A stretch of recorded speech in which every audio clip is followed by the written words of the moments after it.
నమస్కారం అండి. ఓం నమ శివాయ. ఓం నమో వెంకటేశాయ. స్వామియే శరణమయ్యప్ప. శ్రీమాత్రే నమః. సో 2025 మేషరాశి జనవరి రాశి ఫలితాలు చూద్దామండి.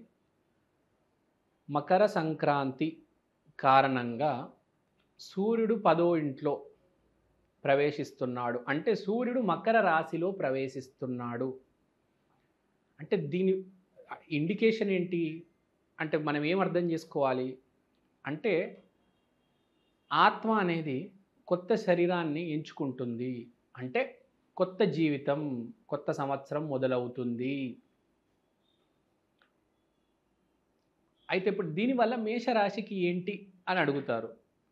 మేషరాశికి మకరం అనేది 10వ ఇంట్లో రావడం వల్ల కొత్త జీవితం కెరియర్లో మొదలవుతుంది.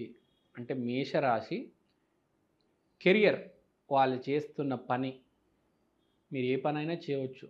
Doctor, engineer, media, cinema, politics, పేరు ప్రఖ్యాతి అనేది వస్తుంది. మీ వర్క్ ప్లేస్లో మిమ్మల్ని గుర్తిస్తారు. మీకు పని పట్ల శ్రద్ధ పెరుగుతుంది. పనే దైవం అనేది ఒకటి ఎస్టాబ్లిష్ అవుతుంది. ఇలాంటి సమయంలో మీరు పాజిటివ్గా ఆలోచిస్తే బాగుంటుంది. మీ కెరియర్ పట్ల మీరు దృష్టి పెడితే బాగుంటుంది. మీ కెరియర్ ప్లాన్స్ మీరు ఎంచుకుంటే చక్కగా ఉంటుంది. ఈ సంవత్సరం నేను ఏం చేయబోతున్నాను, ఈ సంవత్సరం నేను ఏం చేయాలి, ఎందుకంటే సూర్యుడు మకరంలోకి వచ్చాడు కదా, కాబట్టి కెరియర్ మీద చాలా ఇంపార్టెన్స్ ఉంటుంది. చాలా గొప్ప సంవత్సరం అని మనం చెప్పుకోవచ్చు. ఇంకా వార్షిక ఫలితాల్లో పూర్తి వివరణ ఇస్తాను. ప్రస్తుతానికైతే ఈ మాసం ఎలా ఉంటుంది చూసుకుందాం. పేరు ప్రఖ్యాతి బాగా రావడానికి కారణం మీ బాస్, మీ పై అధికారి వల్ల మీరు లబ్ధి పొందుతారు. మంచి పేరు తెచ్చుకుంటారు. తర్వాత ఇల్లు కొనే యోగం కొంతమంది కుదురుతుంది. కొంతమందికి ఇంట్లో చాలా బాగుంటుంది. I mean condition and fundamentals చాలా బాగుంటాయి. అంటే ఫ్యామిలీ వల్ల వచ్చే హ్యాపీనెస్, పరివారం వల్ల వచ్చే ఆనందం, చెల్లితో, అక్కతో, బావతో, అందరితో సఖ్యంగా బాగుంటారు. అంటే ఫ్యామిలీ ప్లెజర్ హార్మోనీగా ఉంటుంది. తర్వాత తెలివితేటలు బాగా వాడతారు. రీసెర్చ్ చేస్తారు, ఆలోచిస్తారు. బిహేవియర్ మారే ఛాన్స్ ఉంది మేషరాశి వాళ్ళకి. నేను డామినేషన్ తగ్గించాలి అనే ఆలోచన వస్తుంది. వచ్చి దాన్ని మీరు మార్చుకుంటే చాలా మంచిది. తర్వాత మీకు శుక్రుడు 11వ ఇంట్లో ఉండడం వలన మీకు ఫ్రెండ్స్ వల్ల బాగా కలిసి రావచ్చు. వ్యాపారం అనేది బాగా స్థిరంగా ఉంటుంది. వ్యాపారం వల్ల ఆర్థిక లావాదేవీలు బాగా కలిసి వస్తాయి. వ్యాపారం బాగా నడుస్తుంది. ఈ నెల సేల్స్ బాగా అవుతాయి. మార్కెటింగ్ బాగా జరుగుతుంది. పేరు బాగా వస్తుంది. సో ఇక్కడ పాయింట్ ఏంటంటే, మనం మాట్లాడుకున్నట్టు కొత్త జీవితం ఎలా అయితే మొదలవుతుందో మీ వ్యాపారంలో కూడా ఒక కొత్త ఘట్టం అనేది ఏర్పడడం అనేది జరుగుతుంది. సో ఆటోమేటిక్ ఒక కొత్త అడుగు వేయడం వల్ల ఆర్థిక లావాదేవీలు, డబ్బులు, పరిచయాలు, పేరు, ప్రతిష్ట అనేది ఏర్పడుతుంది. మార్కెట్లో కూడా మీకు మంచి పేరు వస్తుంది. ఈ సంవత్సరం బాగా కలిసి వస్తుంది మీకు మేషరాశి వాళ్ళు, మై డియర్ ఫ్రెండ్స్.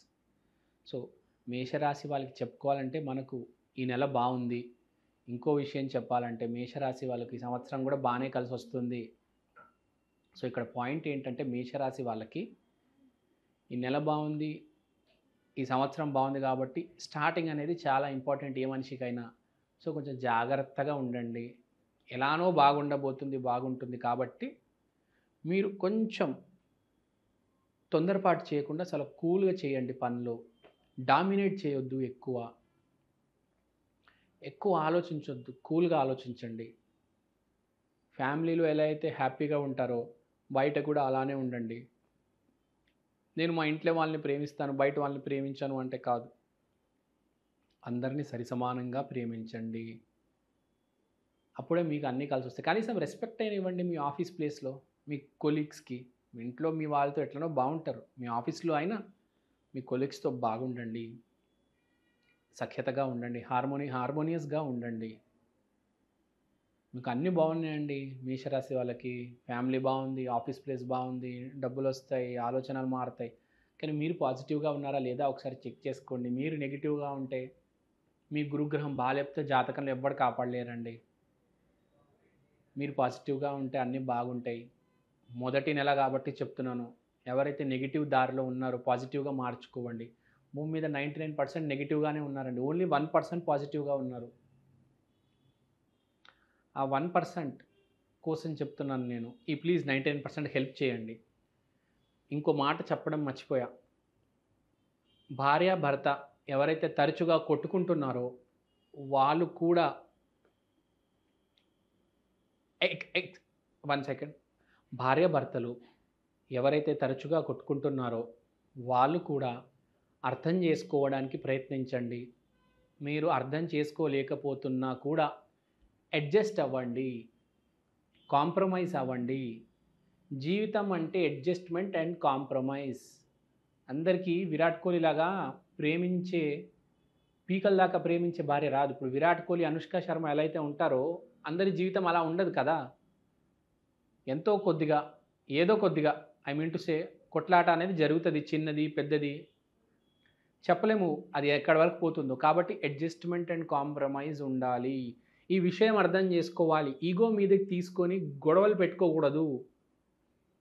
అర్థం చేసుకోవాలి. కోపాలు తెచ్చుకోకూడదు. మెయిన్‌గా మగవాళ్ళు అస్సలు అరవడం అనేది జరగకూడదు. మీరు మారితే మీ అవతల మనిషి కూడా మారతారు. మీరు మారకుండా ఎదుటి మనిషి ఎక్కేస్తూ ఉంటే వాడరుస్తే మీరు అరవడం, వాడు 2 అంటే మీరు 10 మాటలు అనడం. ఇది సరైన పద్ధతి కాదు. ఎస్పెషల్లీ వైఫ్ అండ్ హస్బెండ్ కొట్టుకోవడం అనేది జరగకూడదు. ప్లీజ్ ఈ భార్యలు వాళ్ళకు కూడా చెప్తున్నాను. Adjustment and compromise. హ్యాపీనెస్ ఎతుకుదాం. అవతల వాడు నాకు ఎలా హ్యాపీనెస్ ఇస్తాడు అని ఎతకడం మొదలెడతారండి. వాడు నాకేం చేయట్లేదు, వాడు నాతో మాట్లాడట్లేదు, వాడు నన్ను తీసుకెళ్ళడం లేదు. వీడు కూడా అంతే. ఆమె నన్నేం పట్టించుకోవడం లేదు, ఆమె నన్ను వేధిస్తుంది, ఆమె నన్ను తిడుతుంది. ఇదే నడుస్తుంది ప్రతి కొంపలో. ఈ దరిద్రమే ఉంది. అరే అడ్జస్ట్ అవుదాం, కాంప్రమైజ్ అవుదాం, అవతల వాడిని అర్థం చేసుకుందాం. దయచేసి 2 చేతులెత్తి దండం పెడుతున్నానండి. Please try to adjust and compromise. Try to understand the situation. So అంతా బాగానే ఉంది. భార్యాభర్తలకి రిక్వెస్ట్, జాగ్రత్తగా ఉండండి, అడ్జస్ట్ చేయండి, కాంప్రమైజ్ చేయండి. సో అంతా బాగానే ఉంది. ఆర్థికంగా అయితే చాలా బాగుంది.